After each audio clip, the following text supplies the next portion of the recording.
This is Dan McCarthy, and you're listening to the Check-In Podcast.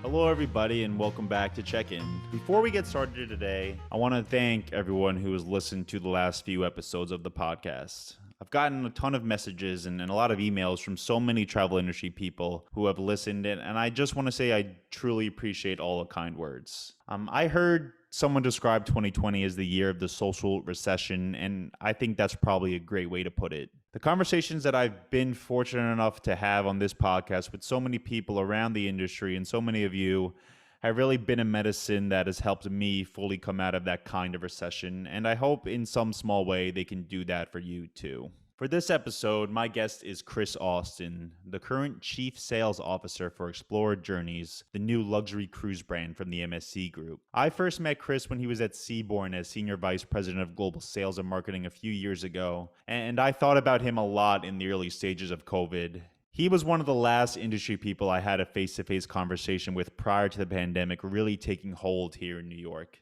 He was a speaker at an event in Midtown, and I was lucky enough to bump into him and sit with him for a couple of minutes in the hotel lobby prior to him taking the stage.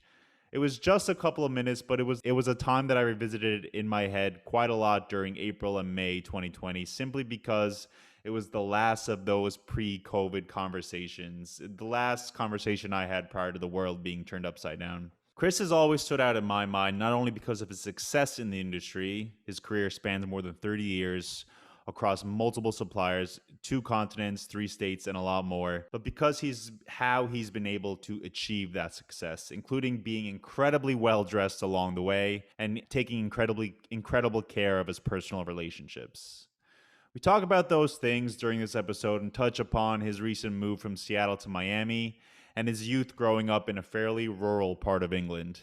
To me, he's a great example of what travel can do for people who have made careers inside the industry, and he's a great example of the kind of people that the industry attracts, which is the main reason I think why so many people should be so incredibly excited about the future that the travel industry is continuously building for itself and its employees. I really enjoyed the conversation, and I very much hope you do too. So let's check in with Chris.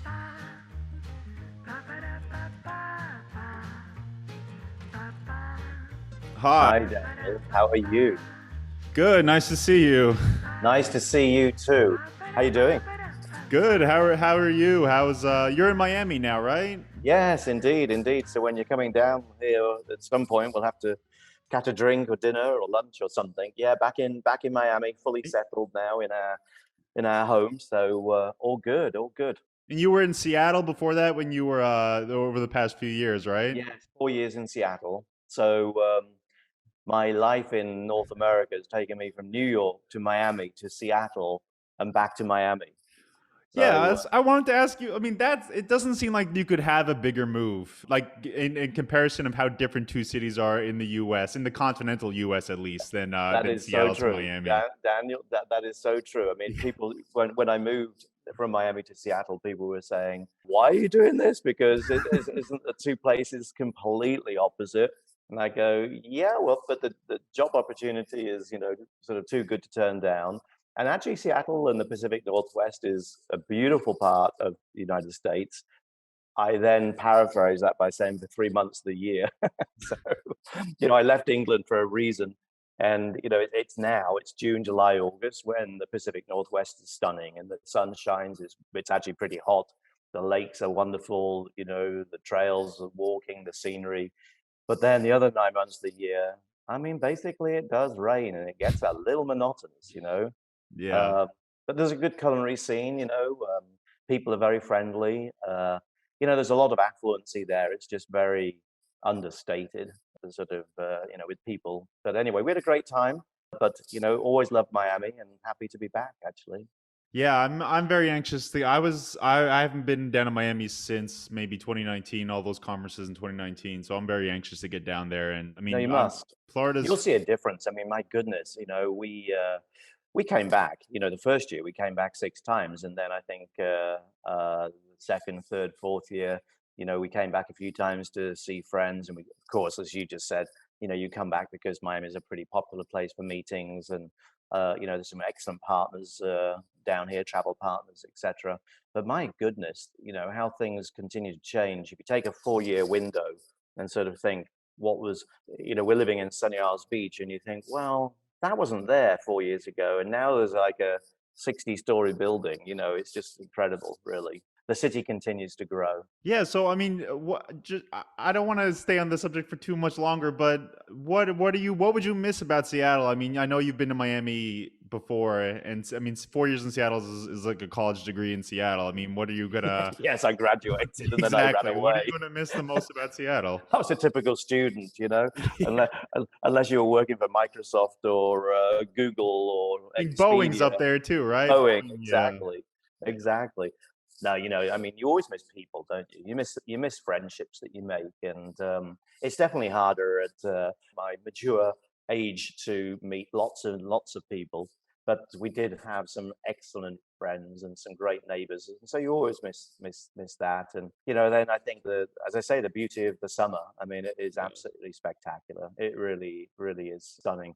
But sadly, it's just not long enough, and that's the challenge. I mean, the reason you put up with Miami summers is because you have a balance. I mean, it's a 6 month and it's a 6 months. People always say, if you live in Miami, well, don't you miss the seasons? Well, you potentially could, but then when it's snowing in Chicago, it's 80 degrees or 75 degrees here, no humidity in the winter. It's a balance. And I think because the winter here is a pretty decent time of great weather, you put up with the longer time of not so good weather, but then you change your behavior, you eat indoors, you welcome air conditioning, etc.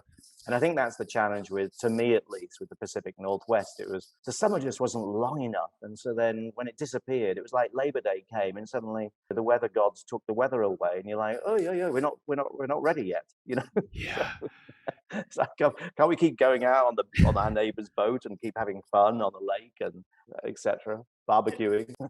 I mean, I'll tell you, I understand that completely because I love the seasons too, but in New York, it seems completely unpredictable now how many weeks of fall we're going to get and how many weeks of spring we're going to get. It just seems to be a process of moving between brutal winters and then scorching hot summers each and every year. And like maybe it's because I'm getting older, I'm not really appreciating like the fall because there's no school starting, but No, it seems completely unpredictable now up here. yeah, I mean, we do appreciate different things as we I like to say, get mature. Sounds better than getting older, doesn't it? That could mean maturing, could mean getting more intelligent, and stuff like that as well. Yeah. No, I mean, the winter here, we arrived back at the age just before the week before Thanksgiving. You should expect great weather in December, January, February, March. But around end of March, coming into April, traditionally you should start to feel humidity building. And I'll be honest, we went through all of April, all of May, with basically no humidity here. And I kept saying to Alex, my husband, when's the humidity going to come? This is bizarre, but it's fabulous, And I was like, if this is global warming in effect, well, certain parts of the world benefit and certain parts don't. But who knows? Next winter could be completely different. I mean, this week, Dan, it's miserable. I mean, it is just grey skies and torrential rain in the afternoon. But we're under a low, and of course, maybe next week it'll be beautiful again. But anyway, yeah, I look forward to seeing you when you come down, and we can enjoy a new hot spot that's opened or something. Yeah. You Yeah. mentioned England. You said you left England for a reason, and I always knew you were, clearly I always knew you were from England, but I never knew what part of England you were from. So I was Great curious. question. Yeah, I talk. always show my hand at this point. I show my hand and I go into the middle. So you can see this, obviously, but I was from the heart of England. That's why I use the hand and point to the middle, the heart of England, Shakespeare country. So I was born in Warwickshire in a town called Royal Leamington Spa.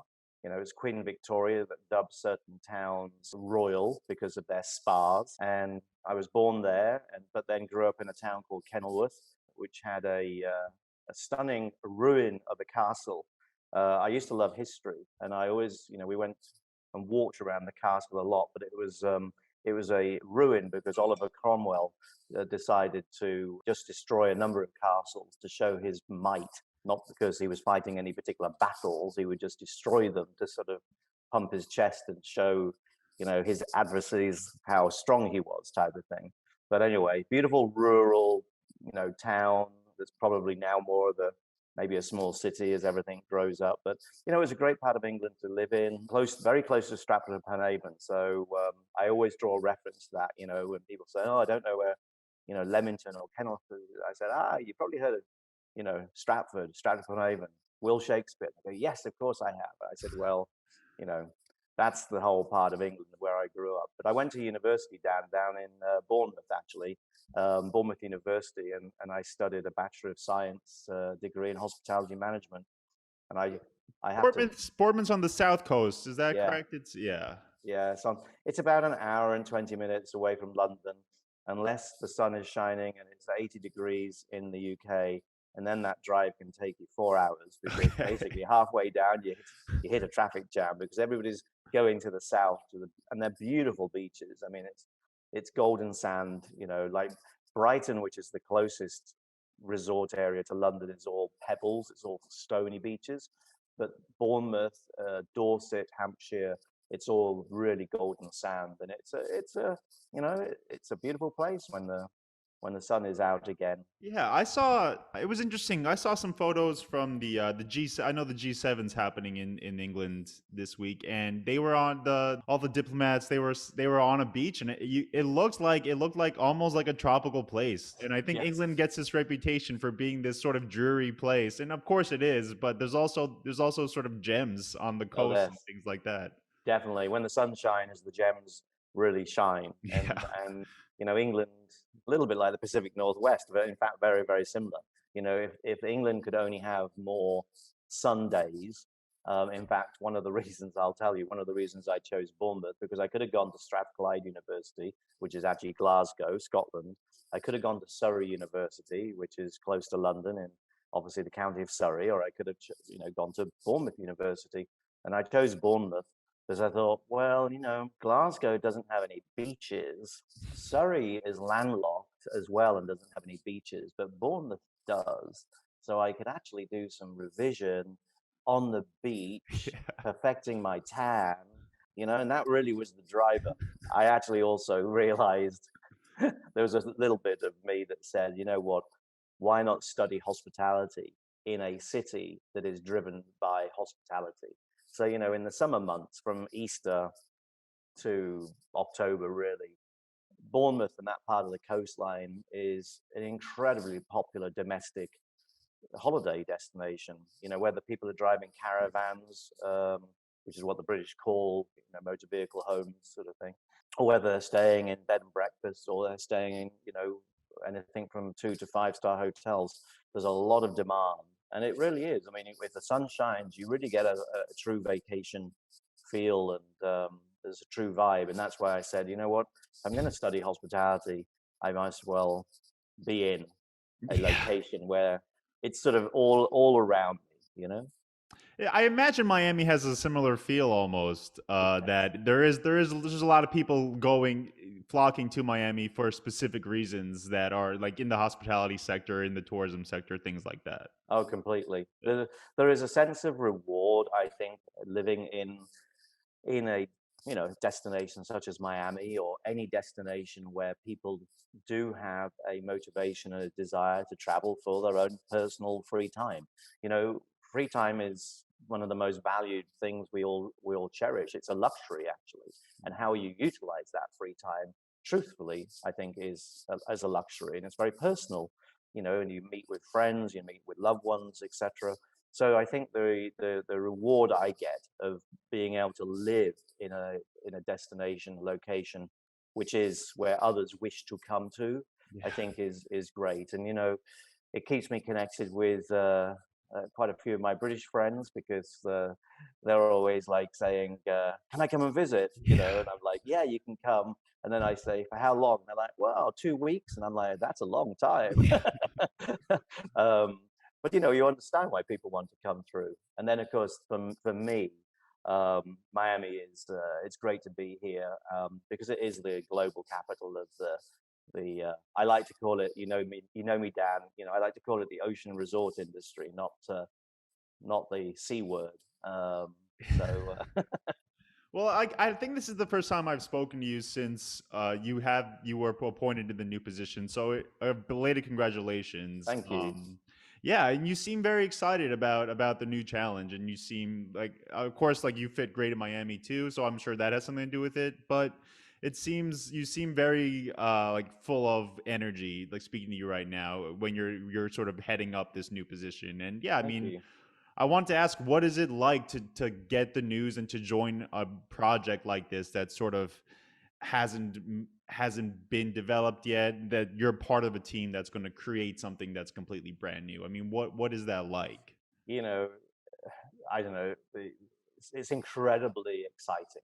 Um, this was an opportunity I simply could not turn down. I was incredibly happy with my former brand, and I wish my former brand, and in fact every cruise brand there. I said the word every cruise brand. I wish them true success. It's a small industry. Um, the industry only carries 30 million guests. The potential, though, is huge. We should be carrying 130 million guests, um, and unfortunately, it has taken a hard hit, hasn't it? I mean, terrible during the global pandemic. But when I got the call um, to have a conversation, would I be interested? I was like, too right, am I interested?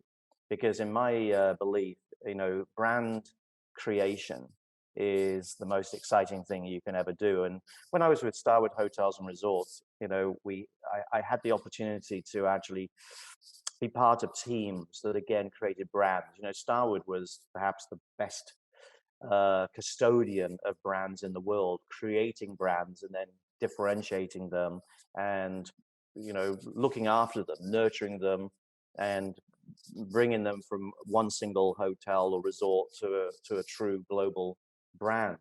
And the excitement around creating W or growing St. Regis from one hotel in New York to a global brand, even three-star brands like a Loft, which was, you sit down and you're part of a team and you basically have the back of a piece of paper and you start saying, so what do we do that's differentiating, that can be global, that can be appreciated, that is needed, there's a gap in the market, et cetera, et cetera. And so, obviously when I got the call, that tapped into all of that. And I think to be part of that founding team, I think I was the ninth person actually to be hired for the luxury division. It's just really incredible. And even to this day, Dan, I love to tell our travel advisors, I mean, we have the art of listening. I've always had the art of listening and the art of knowledge exchange. And I think the journey we're on is together. I mean, if you were to say, well, Chris, you really should do this because I think it would differentiate, I would listen, we take that knowledge, we take it back, and we actually say, are we doing that already? Or should we be doing that if the answer was no to that? And I think that's how you build a brand together. I think it's a journey for everybody, and then therefore people become part of the experience, and they're more vested then to it, and you build a community that way. So we still have wetting. That's one of my expressions. When I joined, there was a lot of blank pieces of paper, Yeah. and so it's fun.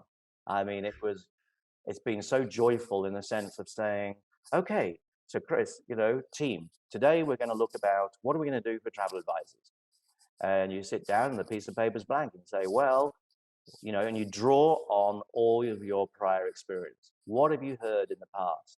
What have they told you are their pain points? Do you want to remove those pain points? If yes, it drives you in a certain direction. So again, that art of listening, pulling it for years and years and years, I think is then, makes it truly exciting about new brand development. And to me, that's about that. That really is where the fun is. I mean, we can all build great hardware, but it's the software. It's how we treat people, how we treat our business partners, our travel advisors globally, how we treat guests. Why would they want to come back? Why would travel advisors want to make another booking with us after making the first booking? That's the real, fun. I will say though, the hardware is absolutely stunning, as revealed very recently with the brand reveal.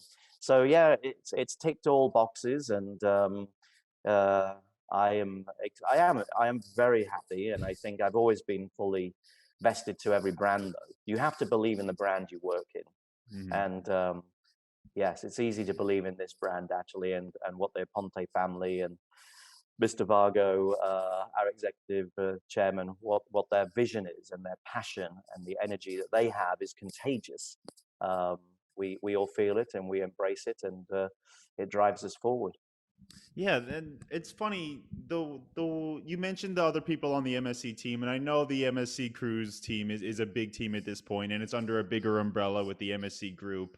Yeah. But when I heard the news you were joining the team, I've met Ken and Roberto and Richard and Johnny. I've spent some time with them on some inaugurals, and they've all just been so incredibly well put together and well dressed. And I saw the news that you were heading there, and I just couldn't. But like it, like the team just gets more well dressed, and for Thank you. some reason that stuck out of my head because I mean that seems to be something that's important. I've heard you speak about that at conferences.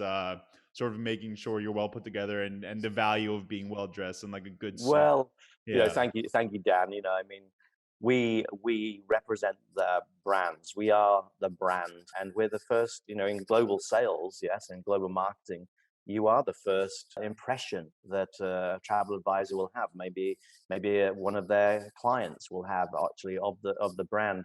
I have my work cut out for me now, though, because I work with a lot of Europeans, Swiss, and Italians. They are impeccably dressed. So I may even have to turn up my my wardrobe a little bit. Yeah, I thought about you also because that I don't for some reason that always stuck in my head, and that was advice I was given or advice I saw online when all these pandemic stimulus payments were going out, and there was all these articles about where you should put that money, like how you should invest it, and like cryptocurrency, all that kind of world. And then I saw an article that was like the best thing you can do with this if you're a young professional, just go out and buy a good suit because that'll take you a lot farther than any cryptocurrency or any penny stock is going Well, to take you. my father, Dan, my father told me as a young man, and he was a military guy, he'd been in the Royal Air Force for quite a long time, and then he obviously left and became an architect. But he said to me as quite a young boy, he said, always remember a couple of things, my son. He'd say, you can never be overdressed, but you can always be underdressed.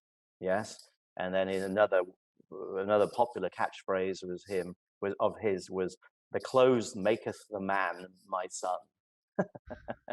And I think he loved these profound sort of statements, but they stuck with me. Yes. And I think it's nice to be casual, but I think business has got a little too casual, perhaps. But that may be the British in me. I mean, we're a little bit more formal, perhaps, as a people, a race, etc. I like it, and I love a team that dresses smartly and represents the brand that way. As well, I think you can feel proud, and when you've heard me say things on stages, it's because travel advisors are their own brand, aren't they? And it speaks to what's sometimes called the I brand.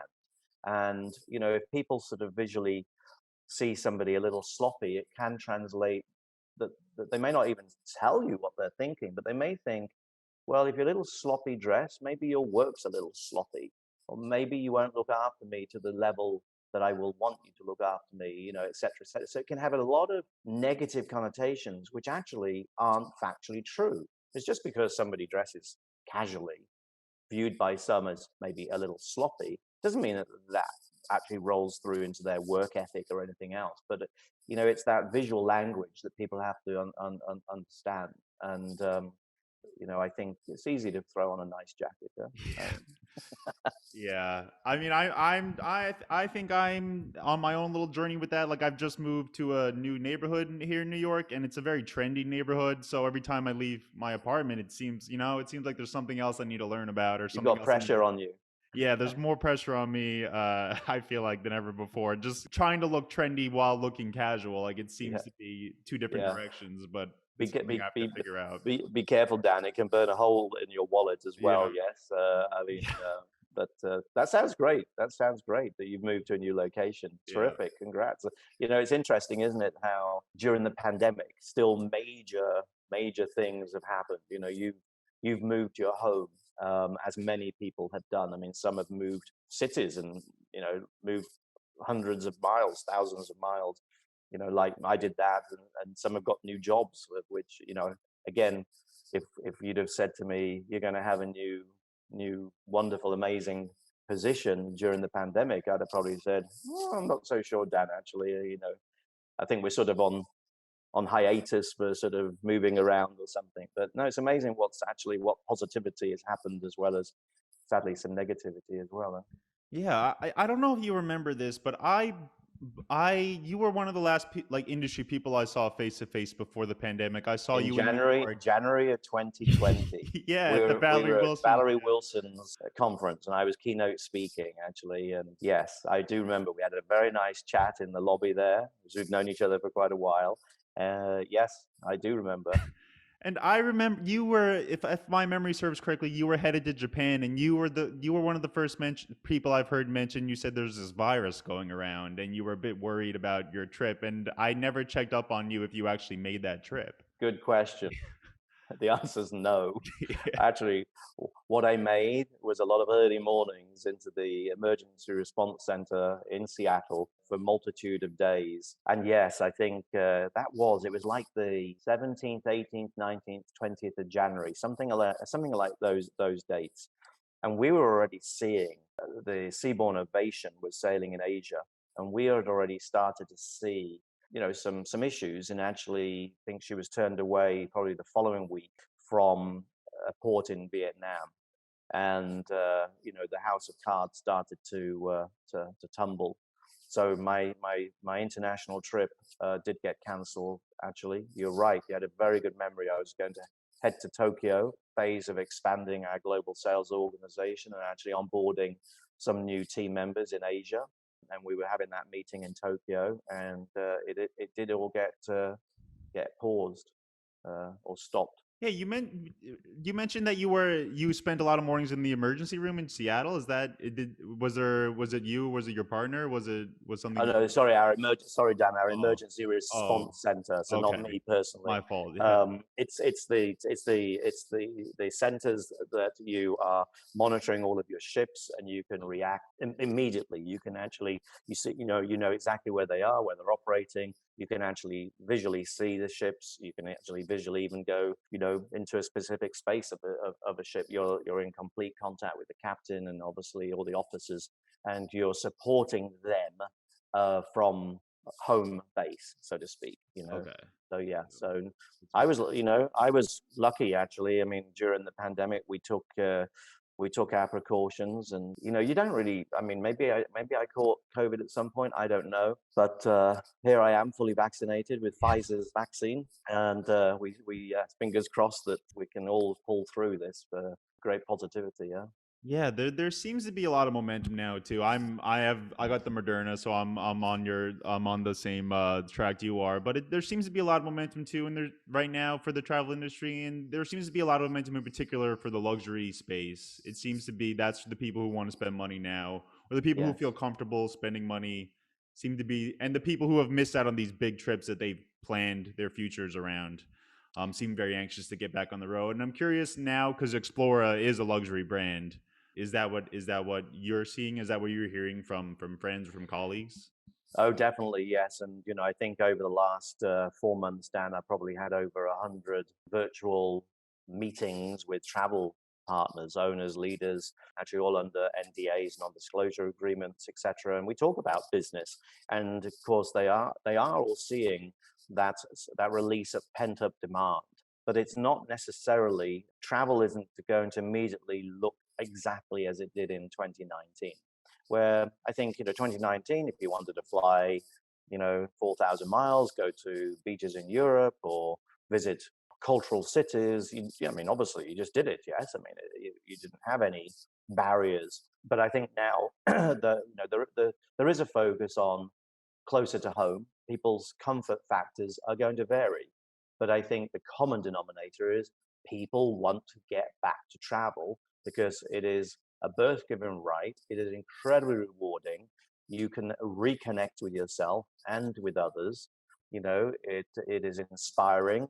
It is the driver of experiences that create lasting memories. And it's far, far, far more rewarding than sort of just buying a material good. Although good, I think there's been a lot of that as well. I think maybe people have got brand new better TVs and new sound bars that they weren't going to have before, because they've said, "Oh, I'll spend another $500 on my Sonos sound bar, or buying a nice new car or something." But yes, I think the release of pent-up demand is certainly going to happen. But I think the mix of travel initially will look a little different, with the closer to home. And that's not a bad thing, because discovering our backyards, I mean, the countries we live in are beautiful, yes. And many people don't actually know their, as I call it, the backyard, whether that's taking the car and driving, 100, 200, 300, 400 miles, or flying across the country, or just into an international country, but there's a shorter flight. I think that element of discovery of what's closer to home is actually a beautiful thing. Nothing wrong with it. And those pioneers who want to lead the charge to be heading further afield, then again, fantastic. Alex and myself, Dan, I'm not sure if we shared, but it was July 2020, middle of the pandemic, and we were just, we'd been working from home, you could say caged up, boxed up, not really seeing people, doing everything that you're hearing you should be doing. I mean, even initially, wiping bags of shopping down, which now seems like, really we did that. But Alex and I took a long weekend, a 4 or 5 night break, and we went down to the Belmont in Santa Barbara. And we chose that, with purpose, because basically it's a beautiful resort, but it's full of fresh air. All your dining is outside. You're in a beautiful casita, and you felt a level of safety. But I was pleased I did it, not only to recharge and change the scene, but I think, again, if you're in the travel industry, you need to be able to say to people, yes, I've traveled safely, and you can do it safely. Yeah, I think you're right. I mean, I've heard this from a lot of people I've spoken to. Jennifer Wilson is one of my favorite contacts in travel, and she spoke about how when travel shut down, she made a list of all the countries she's been to and all the states she's been to, and she even said that I don't think she's hit the 50 states yet, and she said she's going to make a concerted effort to be able to say she's been to every single state, and she's seen sort of the big attractions in every single state. And I got to thinking, and I don't think I've been to half the states in the US. I mean, I've been to Europe and to a lot of different places in Europe, and I still haven't seen sort of what's in my own backyard. And I think, like you said, there's probably an important thing to be able to do. An important thing I should put on my bucket list. No, I think so too. And I think, whether we do it this year, next year, or in 5 years, I think it's just now given us a new sense of purpose to know the country that we live in. And I think that's very similar. If you're French, then you're discovering France and your backyard there, so to speak. And I think every country has beauty, and it's got something to give to all of us. And it's eye-opening, it's rewarding, and it's inspiring, just as taking the much longer haul trip. But it's going to be a nice balance. I mean, we clearly are seeing, travel advisors I know have been very busy. Greece has been very popular because, of course, Greece has done a very good job of promoting safe travel. It also, you very much have that sense again of the resorts being very, very open. Sort of, it's an outdoor lifestyle, isn't it? Really, when you go to somewhere like Greece on vacation, and I know advisors have been busy. Certainly, some actually. I was talking to an advisor yesterday who said, Dan, that some of his top affluents are already booking Thanksgiving or even Christmas and New Year, and he said that's very different. It's unusual. They've never done that. They've always been more spontaneous.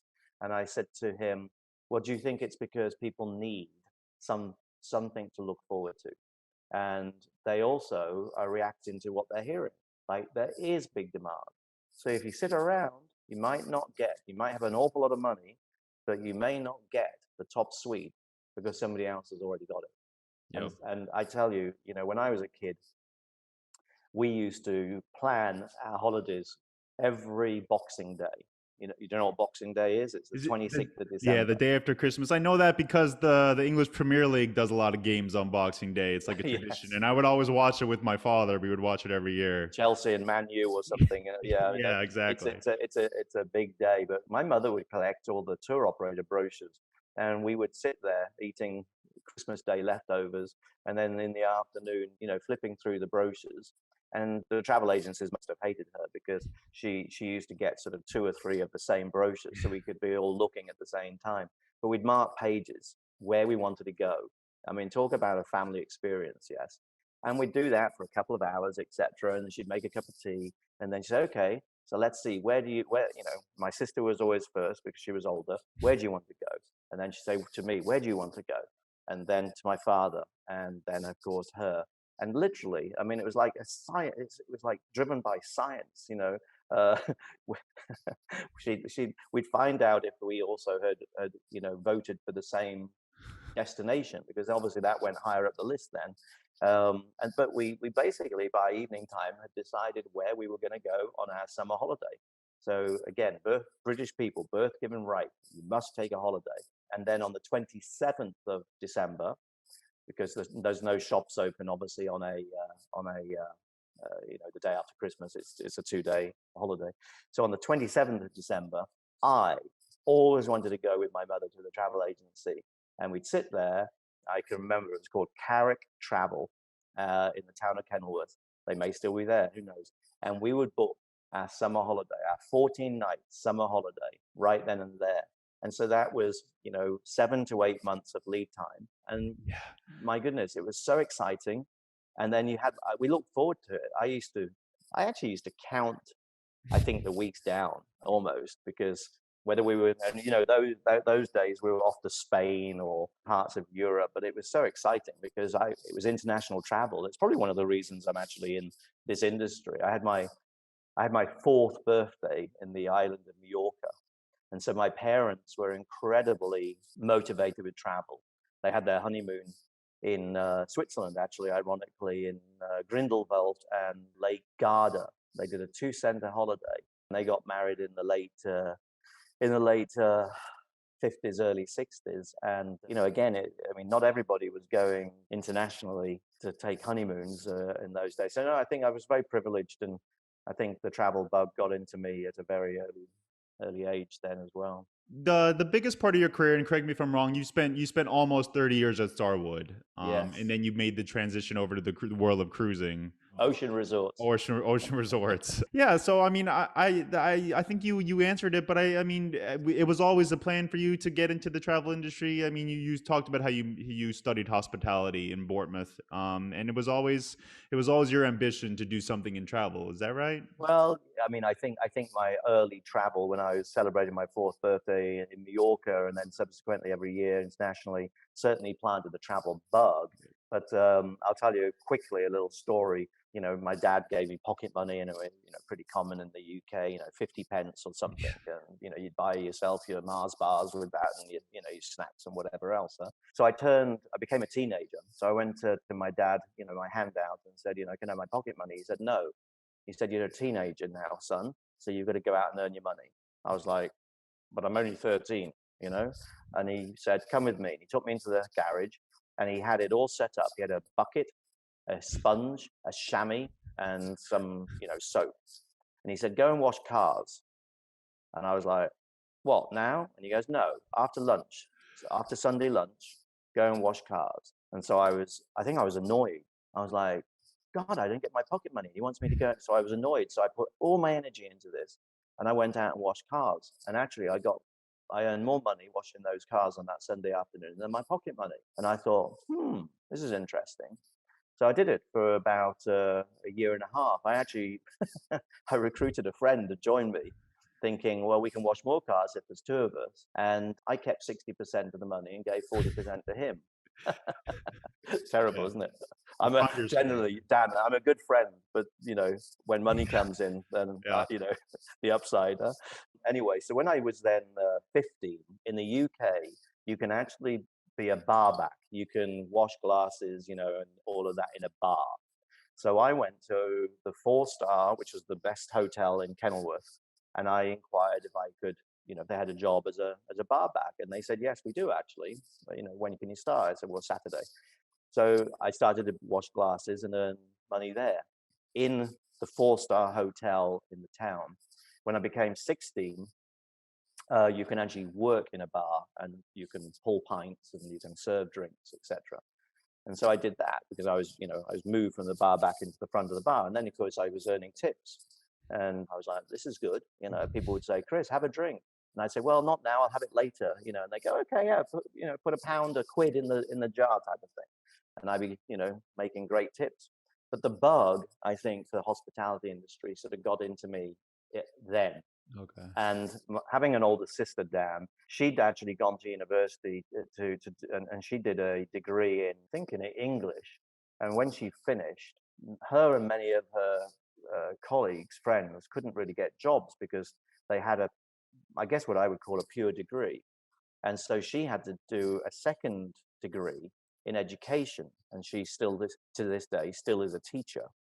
And I saw that and I thought, well, how stupid doing a degree that basically doesn't get you a job.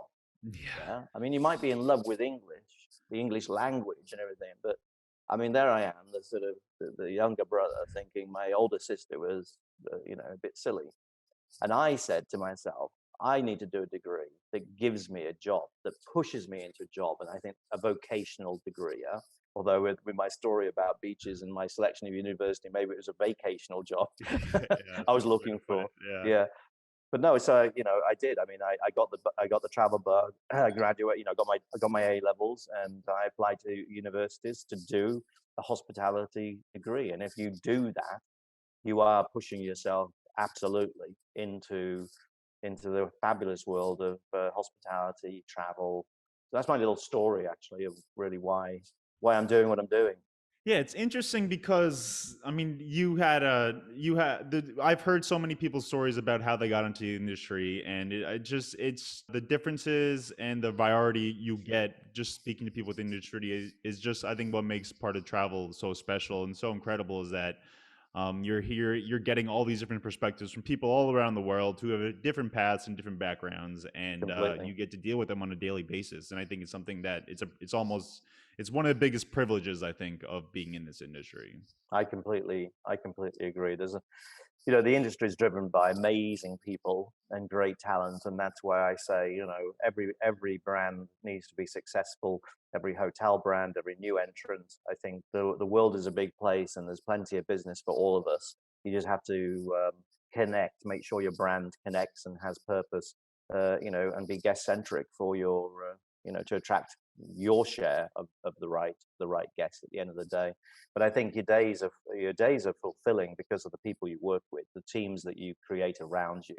And I've always been a massive proponent, Dan, as well, that you create strong teams. You don't hire weaker people than you.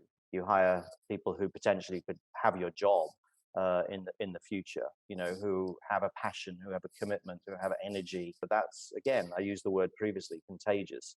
And you develop a strong culture that way. And in the end, you get it done. You have fun, and you get it done. And it's makes for a very rewarding, work day. Yeah. Yeah, and I mentioned all the people a part of the MSC team, and it is a very special team from who I've interacted with, and I mean, I'm sure the level of excitement on the team is just is very high for you and for your colleagues right now. So again, a belated congratulations on the new position, and thank you so much for taking these 40 minutes or so to talk to me today and tell me all the stories. No, Dan, it's great. It's great to see you again. And I'll just wrap by saying it is a very special team because MSC is a family, and it's a privately held company headquartered in Switzerland, and they look after their family and they look after their guests as a family as well. And I think it's amazing to have seen what the MSC Group has done, and hats off to them. And of course, I'm so proud to join the existing family members, as you say, Ken, Michelle, Ruben, and the entire team there. And we're going to have great fun and give all of our travel advisor partners another amazing luxury lifestyle differentiated opportunity for their clients. So it's good times ahead. Yeah, and again, I hope whenever I'm down in Miami, which I imagine will be fairly soon, I'll give you a shout, and Please hopefully we'll see do. each other in person. Yeah. Yes, that would be good. That'd be good. I think we've got to get into the era of the hugging era. Where we actually now Yeah. we start that chapter, the hugging chapter, the hugging era. Yeah, I have a feeling that's gonna be coming very, very soon too. Yeah, yeah. All right. Well, Good. Chris, But take care. again, thank you so much for the time today, and I really do appreciate it. And I'll see you soon, I See you guess. soon. All right. Exactly. Stay well and continue success, Dana. All right. Thank you so much. Thanks.